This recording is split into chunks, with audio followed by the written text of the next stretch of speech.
Olá, boa noite, bem-vindo, professores de todo o Brasil. Daremos início a mais um evento do ciclo de encontros Diálogos em Educação. Eu sou Laurice Ricato, professor, como a maioria de vocês, e estou diretor editorial da Saber. Para quem não sabe, a Saber abrange publicações da editora Ática, Saraiva e Scipione, com foco de atuação para professores da rede pública.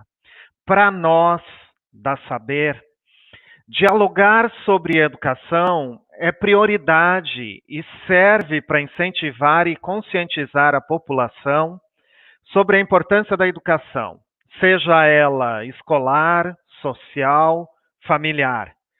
Também para a construção de valores essenciais na vida em sociedade e no convívio saudável com os outros indivíduos.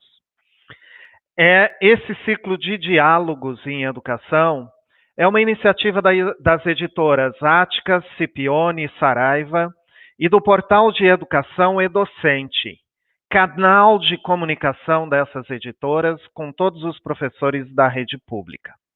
Para conhecer todos os suportes disponibilizados ao longo do ano, visite este portal ou cadastre-se no portal Edocente. Para quem está nos assistindo pela primeira vez e quer recuperar a série histórica, nós já dialogamos sobre aulas EAD, como se preparar para este período de educação não presencial, com as professoras Elaine Vidal e Andressa Lopes. Discutimos também a questão dos alunos adolescentes em isolamento social, uma conciliação possível com a professora Aricélia Ribeiro do Nascimento.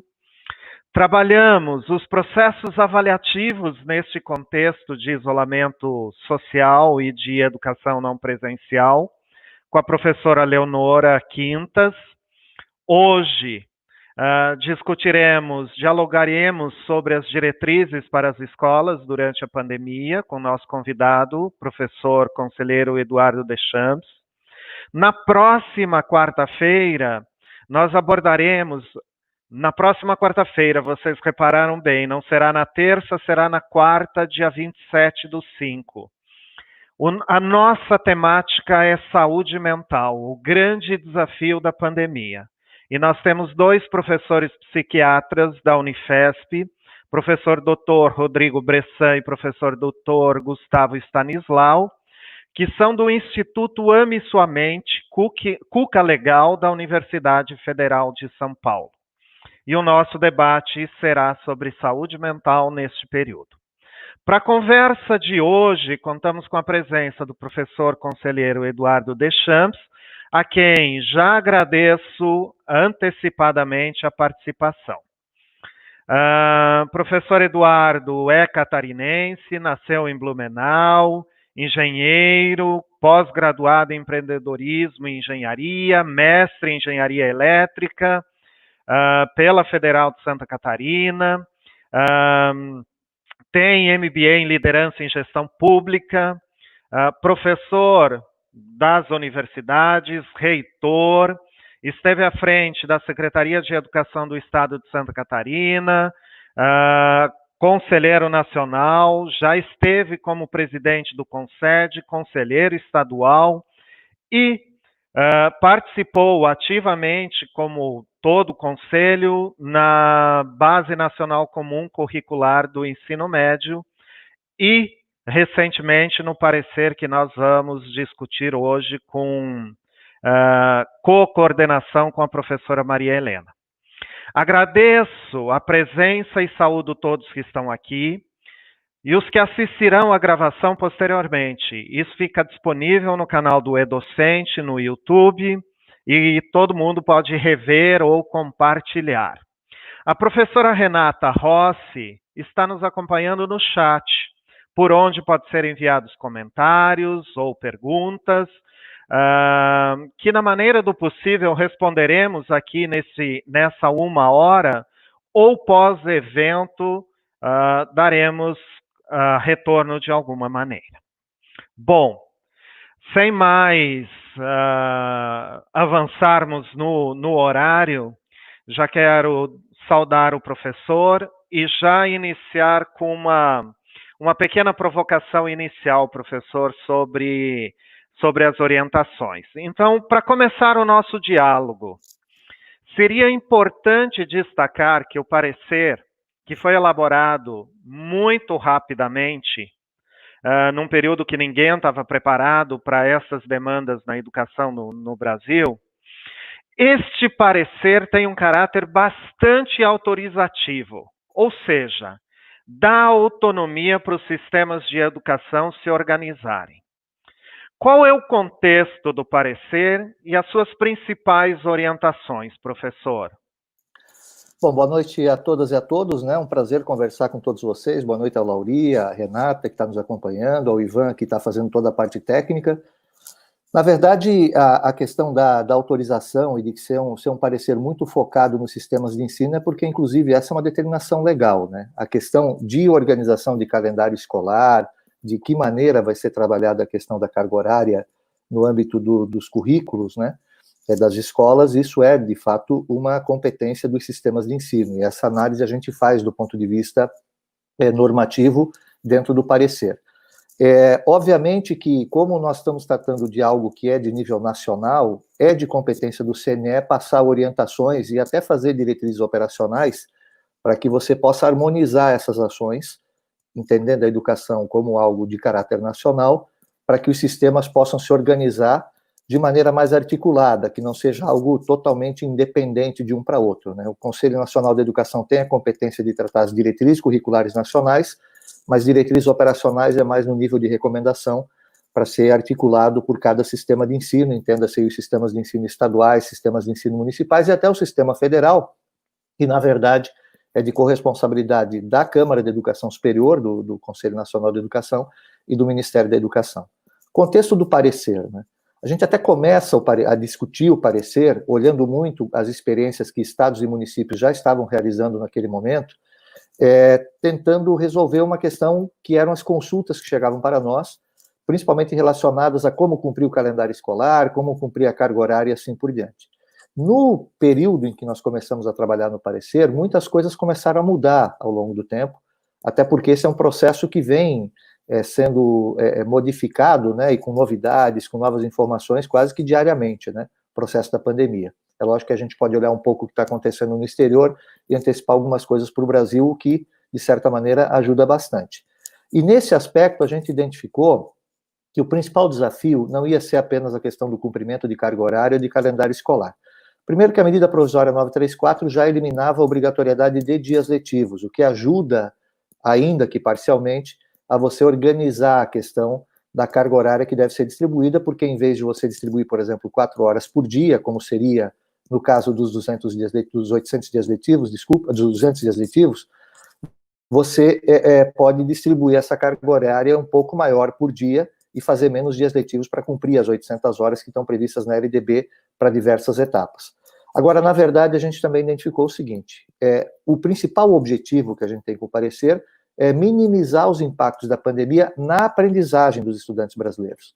E como eles vão ficar muito tempo distantes da escola, naquele modelo, né, de atividade como seria sempre feito presencial, no ambiente escolar, no ambiente físico, nós entendemos que era importante colocar o foco na questão dos objetivos da aprendizagem. E aí começam algumas mudanças que a gente pode ir discutindo agora, mas entre elas, por exemplo, tratar os objetivos da aprendizagem não apenas relativos a 2020, mas como um contínuo 2020 e 2021. A gente pode discutir isso um pouquinho mais.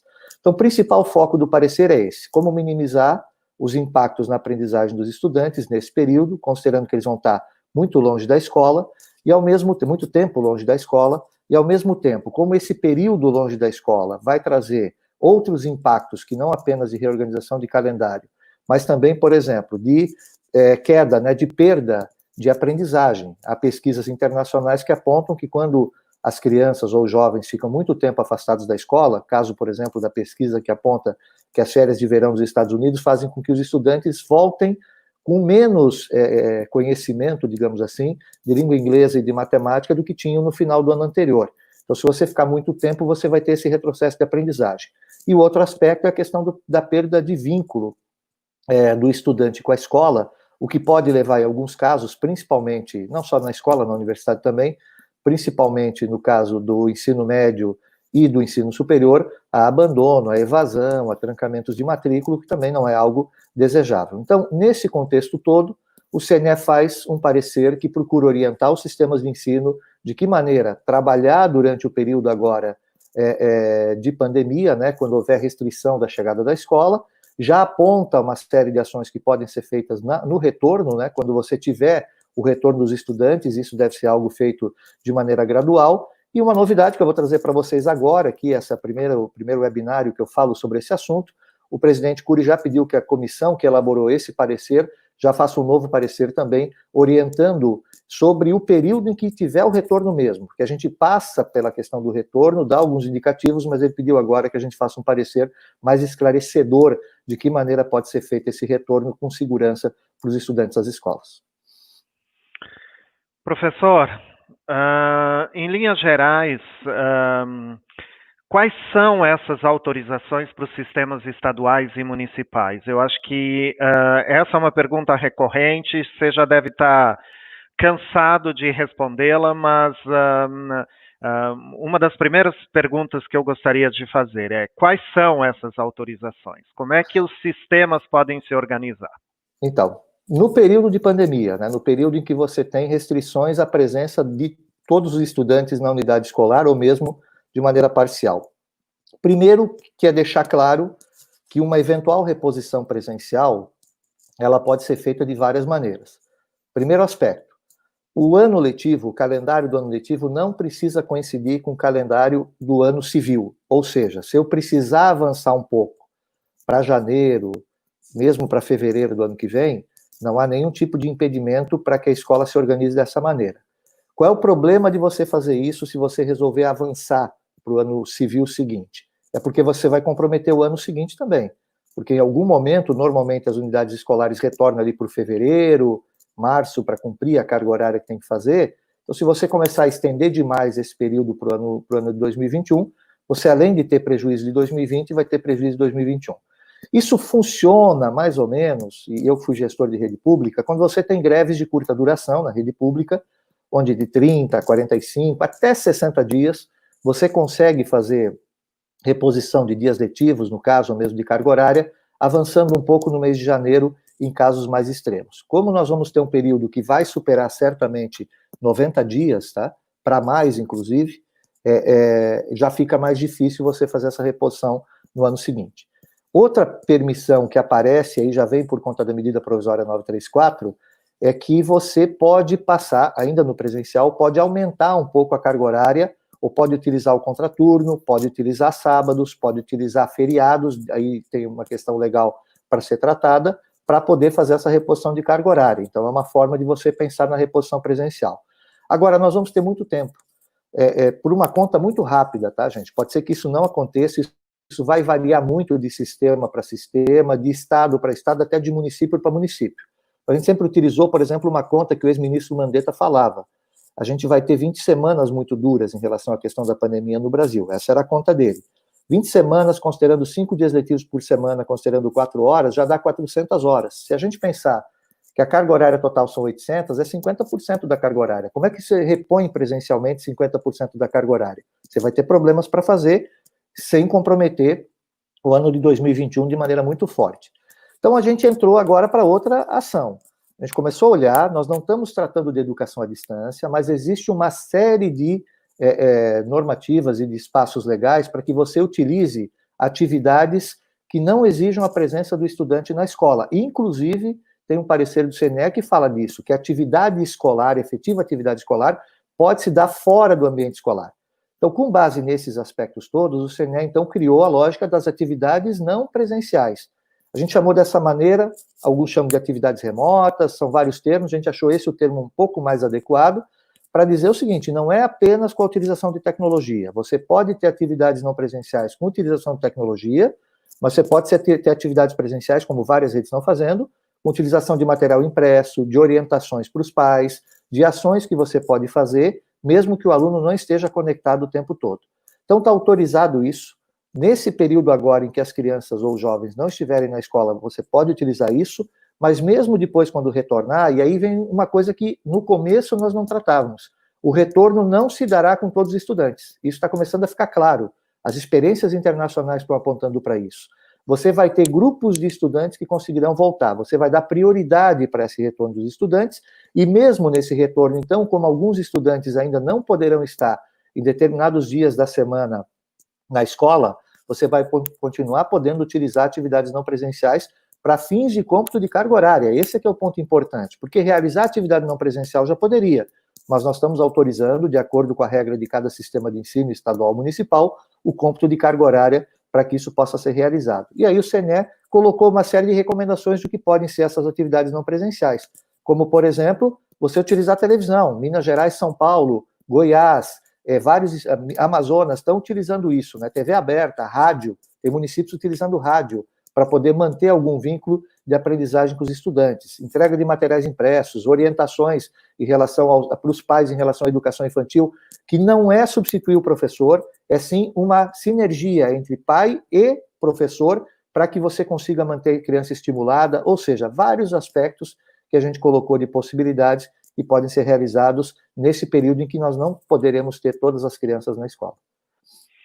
Eu tenho dois comentários, uma pergunta e um comentário aqui que eu acho que se encaixa nisso basicamente. Uma é uma sugestão, e aí eu entendo que essa autorização ela pode ser diferente de um estado para outro, de um município para outro. Tem alguém sugerindo 15 minutos no final do turno.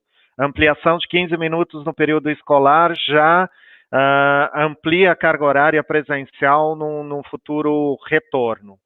E também uma pergunta que você comentou também, com televisão, com rádio, com mediado por tecnologia ou não, que é como ultrapassar essa barreira do acesso à tecnologia, que nem todo mundo tem acesso, mas eu acho que, de certa forma, você já abordou esse assunto e o parecer me parece muito claro em relação a isso. De pleno acordo? Então, Lauri, eu acho que tem algumas coisas bem importantes para a gente tratar sobre isso, né? A questão, por exemplo, de eu colocar 15 minutos a mais. Eu posso colocar 1 hora, eu posso colocar meia hora a mais em cada período. Isso vai, como você bem definiu, de cada sistema de ensino e, inclusive, os sistemas podem deixar por liberalidade da escola de que maneira ela vai fazer esse arranjo, porque depende muito, né? Tem escolas que têm atividades no contraturno, tem escolas que não têm, tem escolas que poderiam levar, então, atividades no contraturno, se for o caso, tem escolas que não conseguirão fazer isso. Mas vamos fazer uma conta rápida sobre os 15 minutos. É uma saída? É. Eu consigo abater carga horária? Sim. Mas imagina que eu faço 15 minutos por dia a mais, durante uma semana, durante 5 dias. São 75 minutos. Vamos imaginar que eu faço 1 hora, é 1 hora e 15. Eu vou ter, mais ou menos, algo em torno aí de 30 semanas, talvez um pouco menos, para computar essa carga horária. O que significa dizer que lá, numa situação muito excepcional, eu vou conseguir computar 50 horas. Se eu tenho 400 para repor, essas 50 vão ajudar, mas não serão suficientes. Essa é a tese que a gente procura colocar. Eu preciso abater um pouco a quantidade de carga horária, o CNE entende que a gente vai precisar realizar algum tipo de reposição presencial, não é simplesmente imaginar, olha, eu fiquei 200 horas parado, né, o número de dias que dá 200 horas, portanto, se eu trabalhei com atividades não presenciais 200 horas, eu computo essas 200 horas, eu não preciso repor nada. Eu acho que tem que ter um pouco de bom senso, porque não é a mesma forma, não significa transferir uma aula presencial para uma aula não presencial. Significa transformar o que você iria trabalhar na aula presencial, os objetivos de aprendizagem, em formas diferentes de desenvolvimento desses objetivos. Nem todos os objetivos que você previu para a aula presencial serão possíveis realizar nas atividades não presenciais. Por isso, o primeiro momento de planejamento da escola, antes de pensar em carga horária, é identificar o seguinte: o que eu consigo trabalhar nesse momento em que meus alunos não podem estar na escola de maneira não presencial. A partir daí, eu começo a pensar nas atividades, o que eu posso fazer não presencial e o que eu vou ter que fazer com carga horária adicional no período presencial depois no retorno, né? Sobre a questão, o segundo ponto, desculpa, Lauri, era sobre... Tecnologia. A tecnologia. Então vamos lá. Quem não tem acesso à tecnologia. Então, essa é a pergunta recorrente e é super importante a gente ter ideia de que o parecer do CNE ele não está vinculado à utilização de tecnologia nesse momento. A pergunta a ser respondida é: como eu trabalho ou como eu faço a escola chegar até o estudante e não enquanto que o estudante não pode ir até a escola? Como é que eu vou fazer a escola chegar até o estudante? Que objetivos de aprendizagem eu vou desenvolver de acordo com a característica que cada estudante tem? O Brasil é muito diferente. A gente tem diferenças entre estados, a gente tem dentro do estado diferenças entre redes, a gente dentro das redes tem diferenças entre escolas na mesma rede, e dentro da escola a gente tem diferenças entre estudantes e famílias. Então, a escola precisa se planejar e ela vai ter que observar planos de ação para vários grupos diferentes. Ela precisa ter um plano de ação para quem pode se conectar, ela tem que ter um plano de ação para quem se conecta e não consegue aprender, ela tem que ter um plano de ação para quem não consegue se conectar, mas consegue receber uma atividade impressa, por exemplo, outras formas de chegar a esse tipo de aprendizagem, e ela vai ter que ter um plano para quem não conseguir nem se conectar e nem aprender com atividades que sejam feitas por outras formas que não seja o uso de tecnologia. E aí vem o que você vai dar prioridade no retorno, porque o retorno, à medida que você retornar, você vai ter que priorizar, porque o importante não é trabalhar todo mundo igual agora, é você, ao final do período letivo, ter os alunos mais ou menos no mesmo patamar de aprendizagem, de acordo com as condições que eles tiveram ao longo desse período. Então, por exemplo, quando você retornar, esses dias uma conselheira do Conselho do Rio Grande do Sul perguntou para mim: olha, se quando retornar, eu posso priorizar o retorno para alunos que não conseguiram se conectar de jeito nenhum? Lógico que sim. Esses vão ter prioridade no retorno se você não puder voltar com todos. Então, se você puder voltar, digamos lá, com 40% dos seus alunos na escola, você vai deixar mais tempo na escola o aluno que não conseguiu, o que conseguiu se conectar menos ou que conseguiu desenvolver sua aprendizagem menos. Os alunos que conseguiram ter um bom ritmo de desenvolvimento de aprendizagem, você vai fazer outro tipo de atividade com ele no retorno. Você vai ter uma atividade padrão para manter a turma coesa, mas ao mesmo tempo você vai ter algum tipo de processo de recuperação, de reforço, de atendimento diferenciado para cada um desses estudantes. Vai dar trabalho, mas é preferível eu ter que recuperar 20% da turma do que ter que recuperar 100% e depois ter problemas na reposição para o ano que vem. Então, a questão da tecnologia tem que ser pensada dessa maneira. É lógico que, à medida que você vai avançando, boas soluções vão aparecendo. Em Londrina, por exemplo, a Secretaria de Educação fez todo um trabalho e fez a entrega de materiais para as famílias, principalmente eles têm educação infantil e ensino fundamental, né, os anos iniciais, e ao mesmo tempo fez a aquisição de chips de celular com base de dados que a Secretaria está pagando para que as mães ou os pais, ou mesmo os estudantes, possam utilizar essa base de dados, esse pacote de dados, para estudar. Que seja recebendo uma orientação por WhatsApp, que seja mandando vídeo, que seja mandando algo de alguma forma que possa chegar, porque de maneira geral quase todo mundo tem celular. Não tem celular para todo mundo, mas quase todas as famílias teriam. Outra coisa de reorganização é ter a ideia de que, mesmo para quem puder conectar, não significa deixar o aluno conectado o período em que ele teria aula. Por exemplo, meu filho aqui, eu tenho 2 filhos que estão estudando de maneira não presencial. Um na universidade e outro no Fundamental 2. Né? O mais novo do Fundamental 2, ele tinha aula das 7h30 até 12h30 na escola. Ele continua tendo esse horário como horário de estudo, mas ele não está conectado das 7h30 até 12h30. A escola organizou, uma parte ele se conecta online, ele tira dúvida com o professor dá uma aula expositiva que não pode ser de muito tempo. A gente normalmente fala que mais de meia hora já perde completamente a atenção, e depois ele tem uma série de atividades que ele pode fazer no computador, ou pode fazer, inclusive, impresso, para depois fazer a entrega, escrito, para depois fazer a entrega. Em Londrina, por exemplo, eles mandaram, segundo a secretária, uma agenda onde os pais fazem a anotação das atividades que as crianças desenvolveram. Com esse material todo, você faz uma avaliação diagnóstica no retorno. A avaliação diagnóstica não é aplicar uma prova, a avaliação diagnóstica é identificar em que estágio seu aluno esteve nesse período, se ele conseguiu se conectar, se não conseguiu se conectar, e o que eu preciso fazer agora em relação aos objetivos de aprendizagem para ele poder avançar ao longo desse ano. Então, tem essa lógica. De novo a pergunta: como eu faço a escola chegar ao estudante, com ou sem tecnologia, enquanto o estudante não puder estar na escola? Agora eu vou para outra pergunta campeã de recorrência, professor. Educação infantil, reposição na educação infantil, como seria a reposição? A educação infantil terá reposição? Eu tenho várias perguntas aqui. Educação infantil, é possível computar 60% das aulas presenciais e 40% sendo atividades assíncronas? Em relação à educação infantil, terá as mesmas regulamentações do fundamental? Muitas perguntas aqui sobre educação infantil relacionadas a isso. Eu tenho mais algumas perguntas sobre retorno neste bloco, que eu farei num bloco um pouquinho mais adiante sobre retorno. Vamos tratar da educação infantil por enquanto. Então vamos lá. Educação infantil, de fato, não é só campeã de audiência agora, era campeã de audiência na nossa discussão.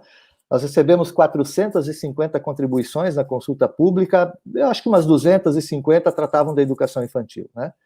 Então, a educação infantil tem uma característica muito particular, porque em que pese a gente dizer que utilizar atividades não presenciais não é utilizar EAD, porque EAD está vinculado diretamente à tecnologia, mas nós estamos também nos apoiando dentro da legislação da LDB, da possibilidade de você utilizar atividades à distância para ensino fundamental em situação emergencial, para o ensino médio e para o ensino superior.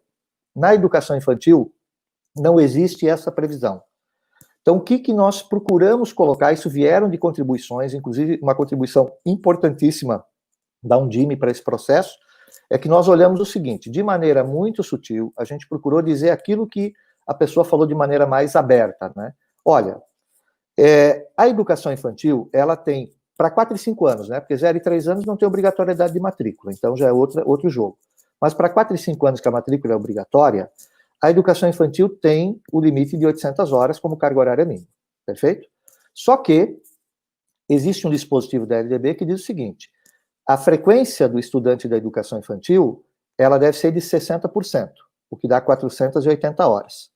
Isso significa, e aí a gente olhou outra coisa, não existe reprovação por frequência na educação infantil, não tem retenção.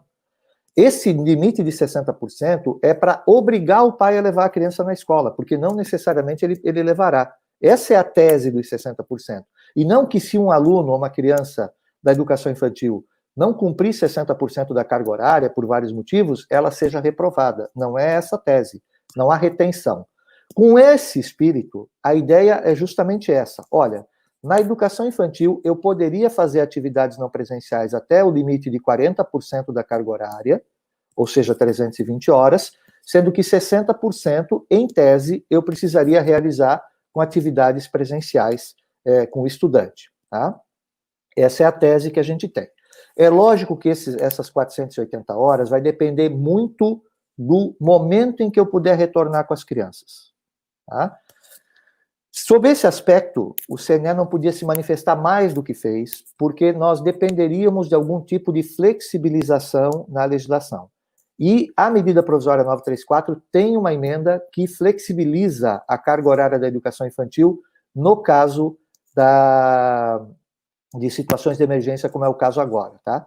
Então vamos aguardar a 934. Nesse momento, a organização é essa, e o que o CNE está dizendo é isso.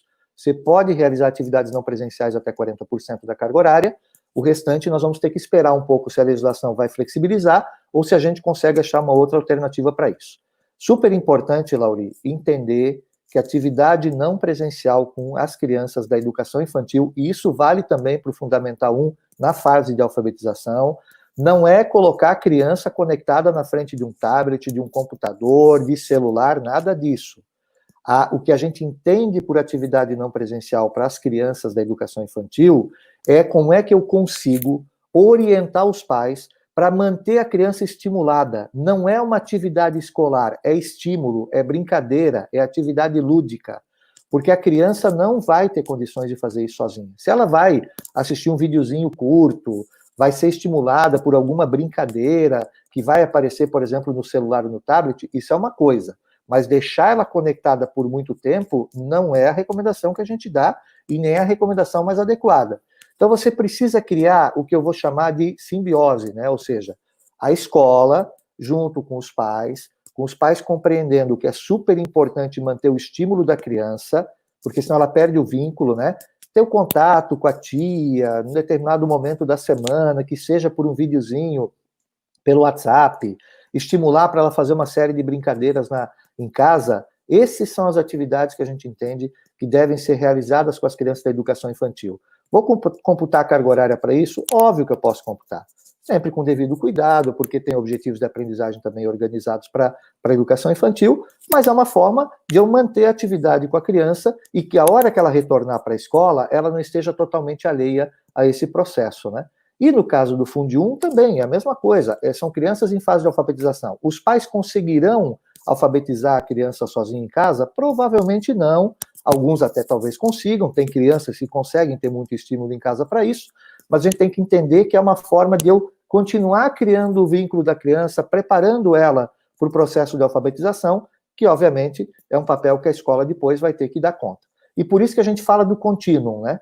Porque talvez nem tudo que a gente estava prevendo realizar ao longo desse ano consiga ser realizado esse ano. Portanto, é importante que a escola, ao reorganizar suas atividades, ela perceba alguns objetivos de aprendizagem que estavam previstos para esse ano, mas que ela vai desenvolver no ano que vem.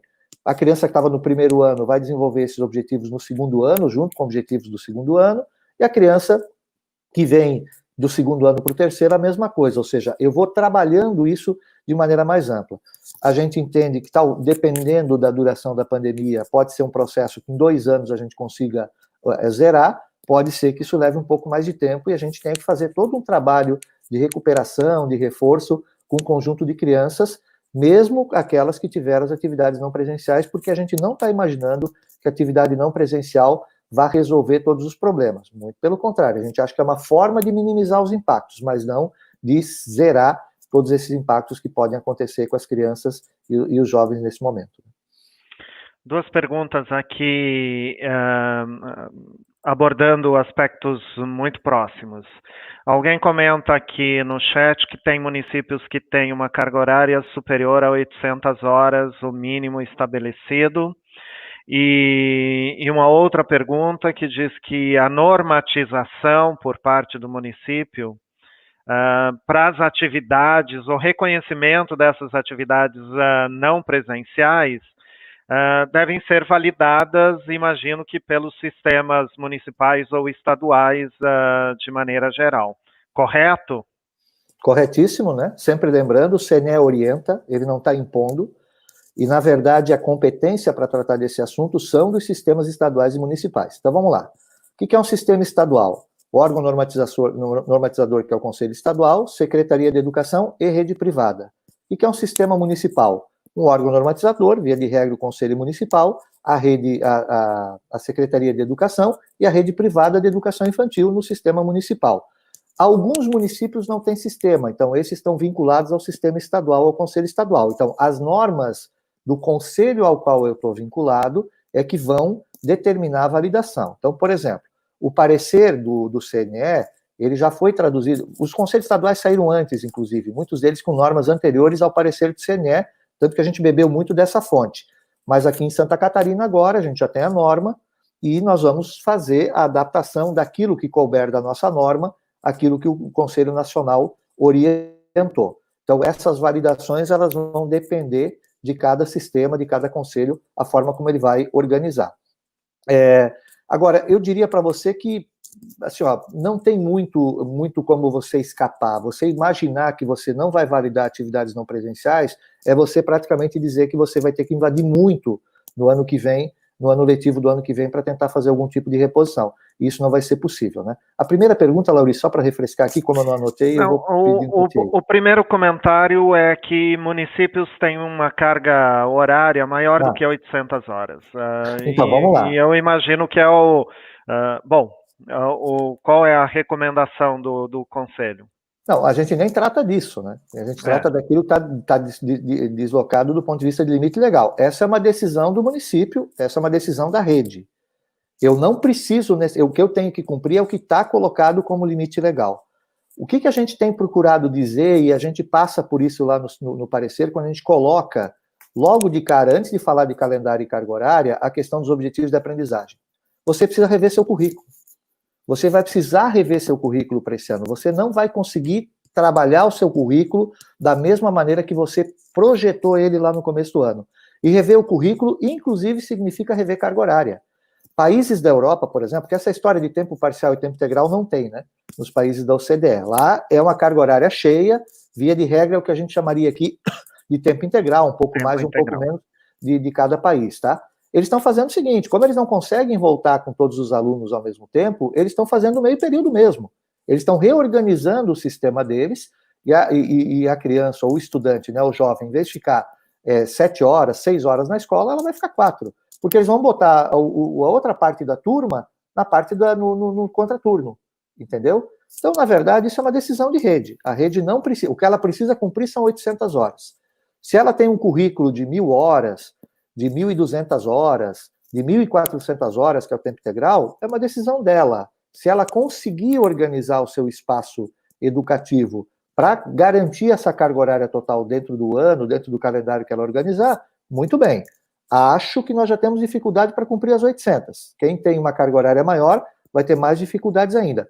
Mas essa é uma decisão de cada rede. E é super importante ter noção do seguinte, na rede pública, isso é um pouco mais tranquilo de lidar, entre aspas, tá? Porque, na verdade, é uma organização que a rede vai ter que fazer. O problema está na rede privada, porque quando eu faço uma redução de carga horária, eu tenho um contrato que eu assinei com os pais. Então, isso é uma questão que tem que ser organizada e discutida da escola também, com um conjunto de pais em relação às condições que vão se dar para esse processo, né? Aqui vai um pouquinho uma reflexão do roteiro que a gente tinha imaginado e se tangenciarmos o assunto, gostaria de ouvir, por exemplo, o que vocês estão pensando, se estão discutindo ou não. Nós acabamos de aprovar recentemente a Base Nacional do Ensino Médio. Boa parte dos estados, se não me falha a memória aqui, mais de 20 estados já colocaram um currículo em consulta pública em relação a esse ensino médio. Me chama bastante atenção quando você cita que a gente precisa rever esse currículo. Que aspectos talvez dessa experiência não presencial influencie diretamente neste novo currículo do ensino médio? Eu vou me deter aqui falando especificamente de um segmento de educação. Então, olha só, primeiro quando eu falo de rever o currículo, é o currículo desse ano, né? A gente não está falando dos currículos que serão implementados lá na frente. Então, os currículos que estão em consulta são currículos lá para frente. Alguns estados previam já aprovar esse currículo esse ano e já começar a implementar em algumas escolas em 2021. Muito provavelmente eles vão ter que atrasar esse cronograma, talvez jogando para 2022, mas isso é uma decisão de cada sistema, de cada estado, de como vai realizar esse processo. E até porque a questão da implementação completa do ensino médio depende muito de um cronograma do Enem, que esse cronograma, e estou falando aqui cronograma para os próximos anos, quando é que entra o Enem que vai considerar formação geral básica e itinerários? Aí é que você teria os prazos para poder efetivamente virar a chave de toda a rede. Agora, é importante também salientar que a reforma do ensino médio já tem uma brecha importante para isso, porque a reforma do ensino médio trouxe a possibilidade de 20% da carga horária do ensino médio ser feita à distância. Portanto, essa experiência que a gente passa a ter agora em relação ao ensino médio, com as atividades não presenciais, ela pode ser muito útil na hora que a escola for definir se vai utilizar ou não esse percentual de atividades à distância na organização do seu currículo do ensino médio. Aqui em Santa Catarina a gente estava implementando, né?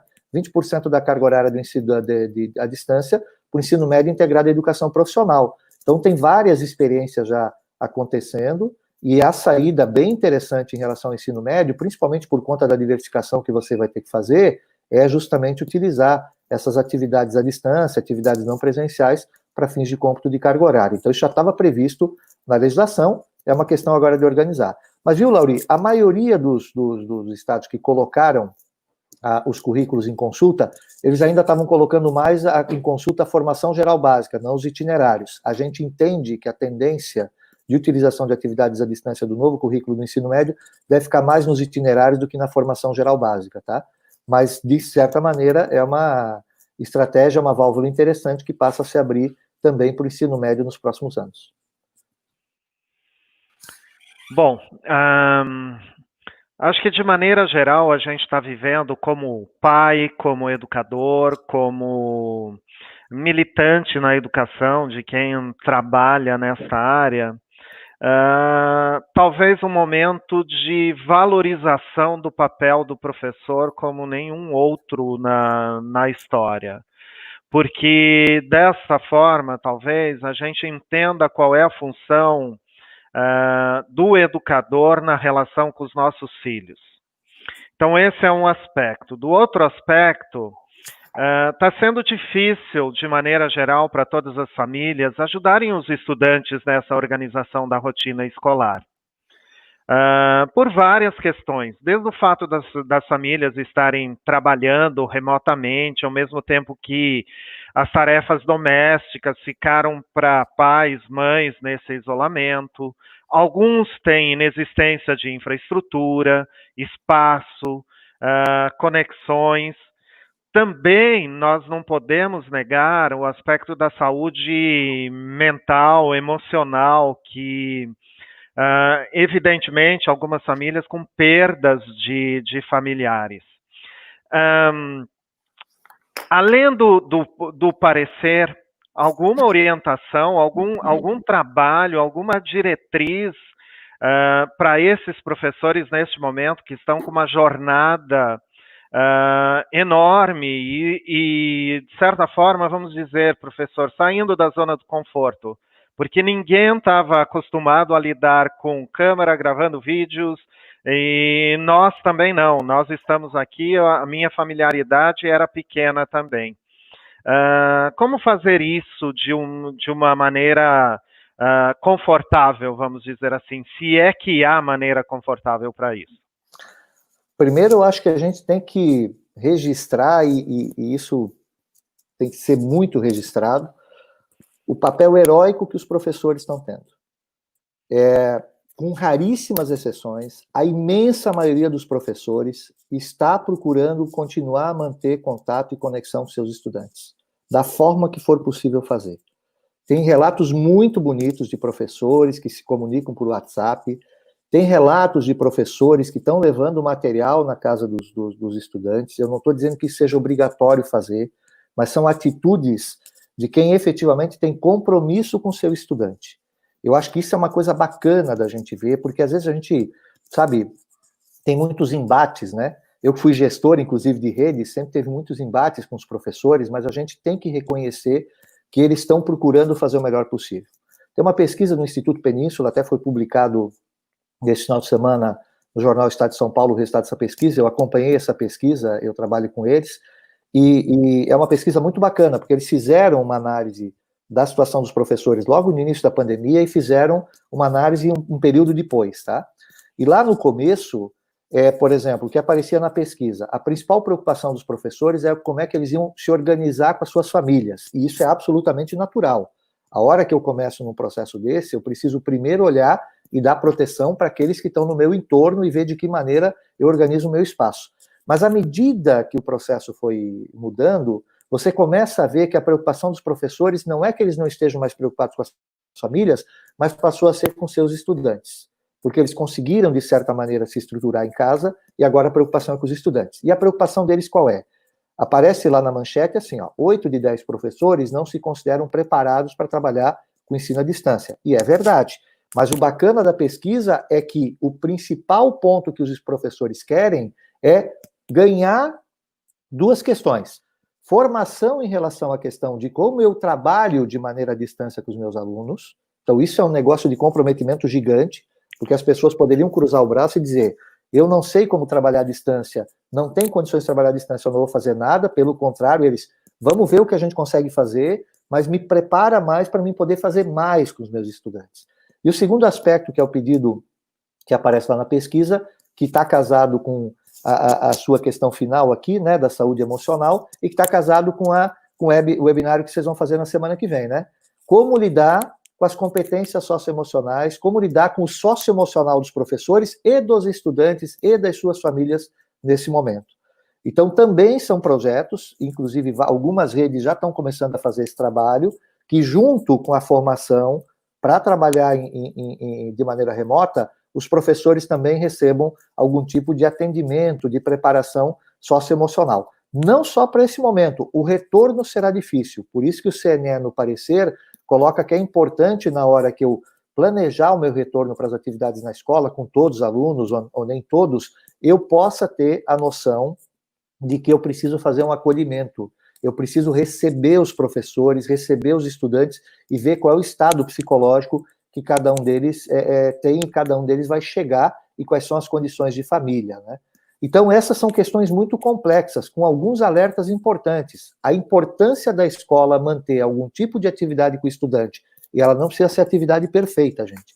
As atividades forem possíveis fazer, de acordo com a característica da escola, de acordo com a característica dos professores, de acordo com as características dos pais e das famílias, elas são também relevantes sob outro aspecto, não apenas educacional e não apenas de aprendizagem, que diz respeito à proteção social, à rede de proteção social que a escola representa, principalmente em comunidades muito carentes, para evitar violência doméstica, violência contra a criança, automutilação de adolescentes. Uma secretária de Educação Estadual, esses tempos atrás, eu estava conversando com ela, na semana passada, ela falou isso: olha, o nosso problema aqui é que a gente sempre teve um índice muito alto dos jovens do ensino médio com automutilação.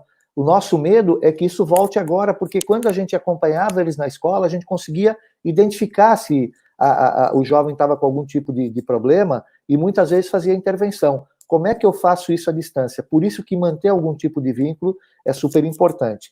Mas a questão da valorização dos professores, eu acho que as pessoas estão sentindo essa necessidade, essa importância, do quanto é importante a escola e a educação nesse momento, e não tratar apenas a escola como um depósito de criança, tá, gente? Escola não é creche, creche é uma etapa só, escola é um espaço de aprendizagem, mas também tem outros papéis de reorganização, de vinculação, que são importantes também no desenvolvimento das crianças e dos jovens, né? E cuidar da saúde emocional certamente faz parte desse processo. Por isso que eu acho que o webinário, né, a live de vocês na semana que vem, vai ser muito bem-vinda. Muitos comentários aqui, professor, em relação a realmente os professores estão dizendo: saímos da zona de conforto, nos superamos, estamos fazendo coisas que jamais imaginávamos que pudéssemos fazer. Tem um comentário aqui dizendo que os professores estão, realmente precisam uma menção honrosa aos professores, porque estão reinventando esta sala de aula. Eu agora quero entrar um pouquinho nesse aspecto que você colocou e já preparando para o retorno, para aquilo que você sinalizou no início. Então, assim, o Tedros, diretor-geral das organizações da OMS, essa semana, se não me falha a memória, início dessa semana ou no finalzinho da semana passada, diz que não há como negar esse impacto da pandemia na saúde mental das pessoas. Ou seja, isso já é dado, esse isolamento social, o medo de contágio, perdas de membro da família, perda de renda, muitas vezes perda de emprego. Então, e agora eu trago 2 dados de pesquisas que eu tive acesso, são de saúde pública de maneira geral, não é ligado à educação, mas como você comentou de automutilação, suicídio no ensino médio, talvez a gente comece a tangenciar esse assunto. Na China, há relatos de altas taxas de depressão, ansiedade, insônia. Canadá também. Espanha, Itália, recentemente eu li a reportagem que os pais revelam que os filhos tiveram dificuldade em se concentrar, irritabilidade, inquietação, nervosismo. A pergunta era: o que o CNE, o que vocês estão pensando em relação a isso? E junto com uma pergunta que veio logo no início da nossa live, que me chamou a atenção: e os professores que estão no grupo de risco? Como será o tratamento desses professores? Nós temos o perfil estatístico dos professores brasileiros quase coloca uma grande maioria dentro do risco estabelecido. Qual é o nosso olhar e a nossa preocupação nesse sentido? E se você puder já antecipar as discussões que vocês estão tendo ou não sobre esse parecer retorno, de como será esse retorno escolar. Então, é bem apropriado todas as posições, viu, Lauri? Vamos por partes aqui, então, tentar organizar as ideias, né? Primeiro que o retorno, ele depende de um protocolo da saúde. O protocolo educacional, ele tem que estar vinculado a um protocolo de saúde. Não é a educação que vai dizer quantos alunos podem ter numa sala de aula. A gente pode identificar quais são os impactos pedagógicos disso.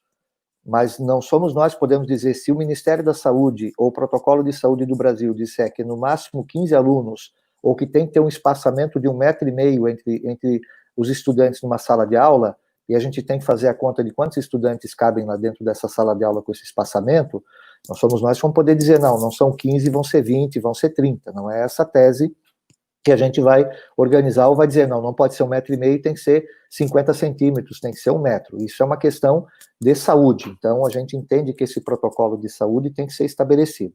Muitos países estão elaborando um protocolo de retorno às aulas. Tá? Esse protocolo é feito não apenas pelo Ministério da Educação, mas pelo Ministério da Educação junto com o Ministério da Saúde de cada país. Então, nós precisamos observar de que maneira o Brasil vai ter esse protocolo estabelecido, se vai ser um protocolo feito em nível municipal, nível estadual, ou se vai ter um protocolo nacional, e isso é o principal ponto que a gente coloca no retorno. Muito provavelmente a seguir o caminho dos países que já estão tentando retornar às atividades escolares. Vai ter essa história de 1,5 m a 2 metros de distanciamento, vai ter a questão de que a criança não vai poder sair da sala para comer, ela vai ter que levar a refeição de casa, ou a escola vai ter que dar um kit higienizado para ela, vão ter que utilizar máscara, não vão poder brincar no pátio, vai ter, sabe, tem questões da roupa, tem questões, uma série de coisas que vão estar vinculadas a isso, mas esse é o que a gente chama do protocolo de saúde, do protocolo sanitário, que obviamente as escolas vão ter que seguir. Do ponto de vista pedagógico e do ponto de vista de gestão de pessoal, né? Então vamos lá. Professores de grupo de risco não vão poder voltar, tá? Não vão poder voltar para a escola, mas eles podem ser um pessoal importante, e aí vem a questão do treinamento, da formação, para continuar fazendo algum tipo de atendimento não presencial, até como uma espécie de reforço para os estudantes, ou para atender os estudantes que não puderem ir para a escola num determinado dia, porque a gente pode ter rodízio, tá? De estudantes indo até a escola. Então, esses professores vão ter que ter esse cuidado, a gente vai ter que tomar o cuidado com eles, as redes vão ter que se organizar para isso, tá? Para que a gente possa dar essa proteção para eles, para que eles também não acabem não contraindo a doença no seu modo mais agressivo, né? Aí é que a gente fala que a reorganização, então a gente entra agora em uma série de outros aspectos que são aspectos mais pedagógicos mesmo. Primeiro, o acolhimento.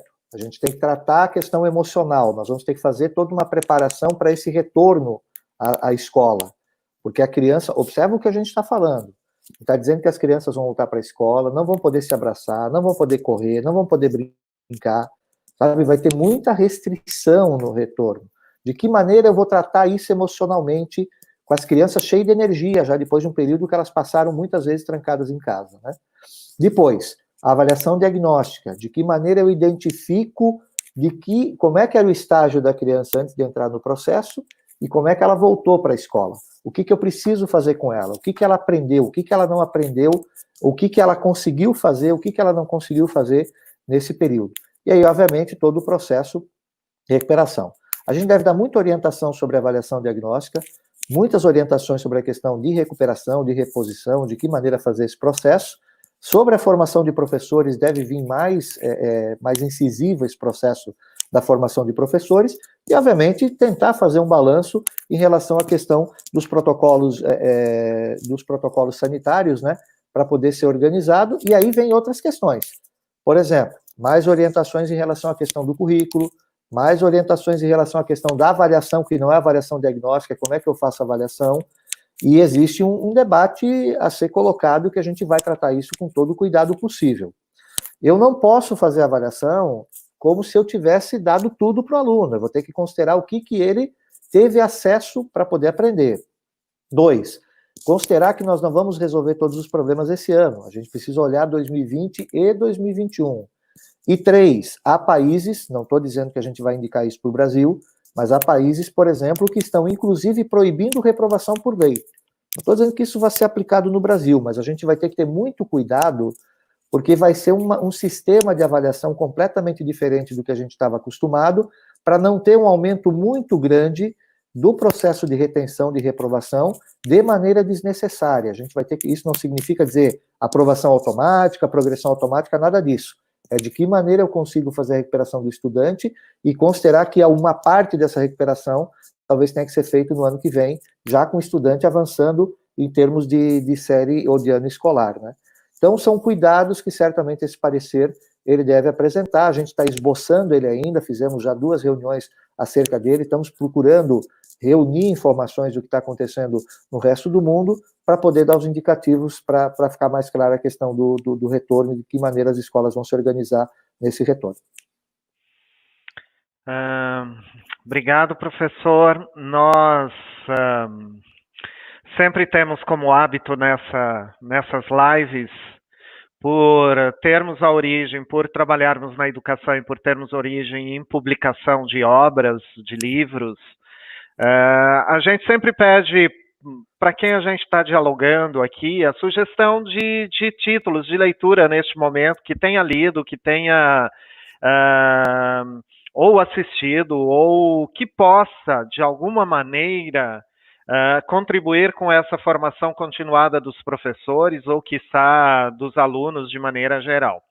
Eu sei que a sua rotina foi extremamente corrida, eu não sei se você teria alguma indicação, gostaria de fazer, e faça suas considerações finais também, que tudo que é bom dura pouco. Nós estamos já 1 hora batendo papo aqui, dialogando, e ficaríamos horas e horas, mas em respeito ao nosso trabalho, ao trabalho de todo mundo, nós destinamos 1 hora mais ou menos de diálogo nesse sentido, professor.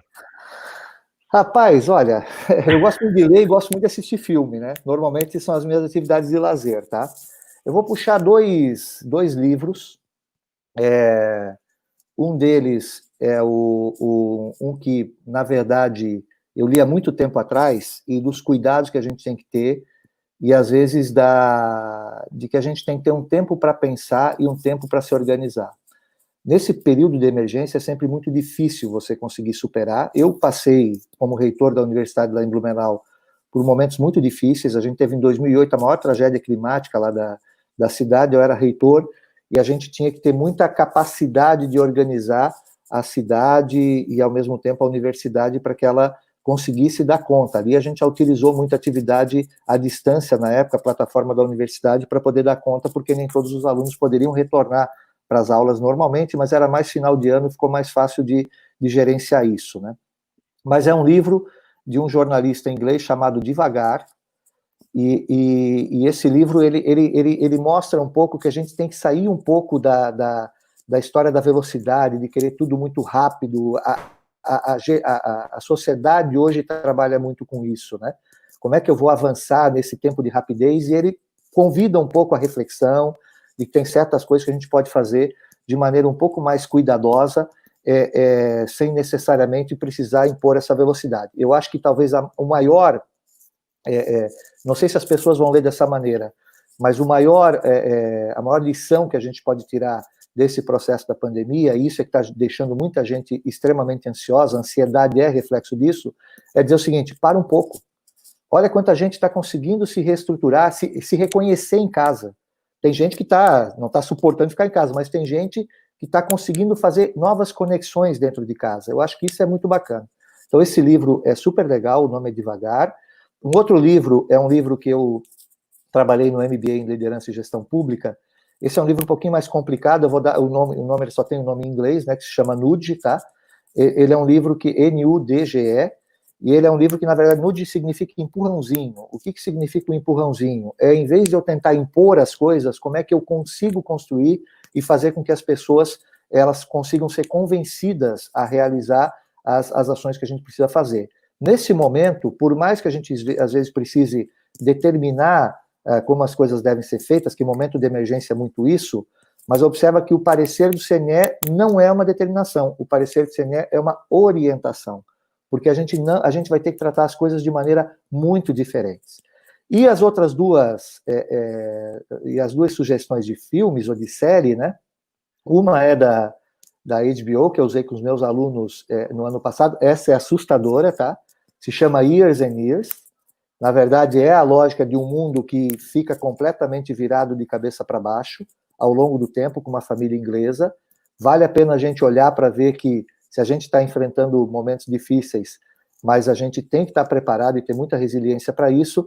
E eu fecharia com um filme que eu adoro, amo de paixão, que é um filme que concorreu, inclusive, ao Oscar de melhor filme, que se chama Jojo Rabbit. Para quem não ouviu falar, não cai na lógica da venda fácil do filme, porque muita gente vende esse filme como uma comédia, porque é baseado na história de um jovem, né, de um garoto de 10 anos, se não me engano, 12 anos, na Alemanha nazista, no final da guerra, e ele tem como amigo imaginário o Hitler, tá? Essa é a parte comédia, digamos assim, do filme. Mas o bacana é você ver a história, e aí eu vou ter que dar um spoiler, né, para vocês entenderem, porque, na verdade, a mãe dele esconde dentro de casa, ele é super fanático, né, pelo nazismo, e a mãe dele esconde dentro de casa uma moça judia que está se escondendo para não ser assassinada. A história é muito bonita, é uma história de resiliência. Você imagina essa menina dentro de casa sem poder sair de jeito nenhum. Eu acho que é muito apropriado para o momento que a gente está vendo, o quanto pode nascer de beleza nesse momento. E eu finalizo, viu, Lauri, com o pensamento final. Quem assistir esse filme tem que ficar até o final, vai terminar o filme, vai dar uma tela preta e na sequência vai aparecer 4 versos de um poema de um poeta tcheco, que na verdade escrevia em língua alemã, no início do século XX, chamado Rainer Maria Rilke, que diz mais ou menos o seguinte, né? Deixe tudo acontecer para você. Beleza e terror. Apenas continue, nenhum sentimento é final. E com essa mensagem eu queria deixar para vocês que a gente pode estar passando por um momento muito difícil, mas aproveite, vamos fazer o que é possível fazer. Nada é final. Em algum momento o sol vai brilhar de novo e a gente vai poder fazer um belo trabalho, continuar fazendo um belo trabalho para a educação, mas principalmente nesse momento eu acho que os professores, os pais, a sociedade de maneira geral está olhando para a educação como uma coisa super importante para a gente poder trabalhar. Né? Eu acho que era isso que eu queria deixar de mensagem final, Lauri. Desejar boa sorte a todos e contar com a gente lá no CNE para as coisas poderem avançar. Obrigado, professor. Eu vou me arriscar a contribuir com 2 obras também, com uma obra que recentemente eu tive contato com ela e eu acho que é uma das publicações nesse período de pandemia pequena, é uma obra vendida em e-book, que é uma obra do Boaventura de Souza Santos, que é A Cruel Pedagogia do Vírus. Que ele trata exatamente dessas mudanças súbitas e os hábitos impostos nesse período de pandemia, ou seja, diminuição de população da poluição nas grandes cidades, redução de consumo, como é que a gente lida com isso? E uma outra mensagem final, eu quero trazer o Manuel de Barros, uma frase do Manuel que diz que o olho vê, a lembrança revê e a imaginação transvê. É preciso transver o mundo neste momento em que a gente está. Finalizando, eu agradeço as contribuições, Eduardo, de coração. Foi um bate-papo muito leve. Você também, quando quiser contato conosco, estamos aqui para contribuir com o Conselho Nacional de Educação, para colocar a educação em pauta de fato. E quero contribuir com todo mundo que nos ajudou nessa reflexão.